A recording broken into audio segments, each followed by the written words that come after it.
I think about what Clottey calls afro-gallonism, placing the local in the global, right? These jerry cans are materials that you find on the street in Africa, walk around, and that's what's there. So we're standing in front of The Night Before. It's a Clottey work, it's a wall sculpture or lattice that is made out of jerry cans. Jerry cans are the shipping cans that oil, mostly from China, is brought over to West Africa. And so in Accra, you have a lot of these cans in the streets being repurposed for different things. And they're used to carry water, although there's environmental concerns. And so Clottey goes through the streets and he finds these objects and then he cuts them. A performative act that symbolizes the destruction of this global process that's happening in Accra.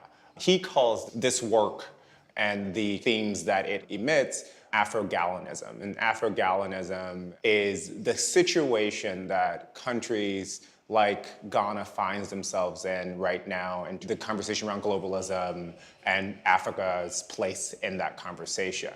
Afro-gallonism speaks to the political concerns, the environmental concerns of having this plastic in a place like Accra, and how do you break it down? How do you dispose of that? The social concerns, the health concerns of using this ubiquitous material to store water when it had previously stored oil.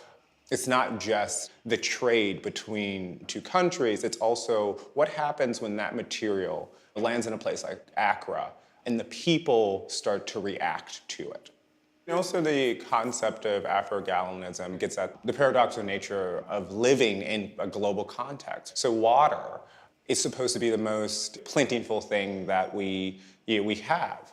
Although in Accra, that's not the case. And it also then speaks to the toxicity of having to store water in cans that previously stored oil. So this notion of afro-gallonism speaks to all of the concerns that surround a society's basic needs. One of the other interesting things about Clottey is that his family actually used these jerry cans to move the liquor and goods through Ghana. He's also evoking his own heritage and his own history and the importing and exporting of goods in Ghana. We're standing in front of Fade's Chinese print, 2016. And one of the interesting things about Clottey's work is that there's a language on top of the jerry cans. If you look at this work, the language implies several different things. And here there's a date, 1957, which is the year of Ghanaian independence, which also speaks to afro-gallonism because the first president of Ghana really placed the emphasis on water. He built one of the first dams in Ghana. The date also reveals that under President Kofar, which the jerry cans also are called Kofar cans in Accra, there was water scarcity. Clottey's emphasis on water in Afro-gallonism parallels Afrofuturism because in Afrofuturism texts and literature, water and the cleanliness or access to it is a recurring theme.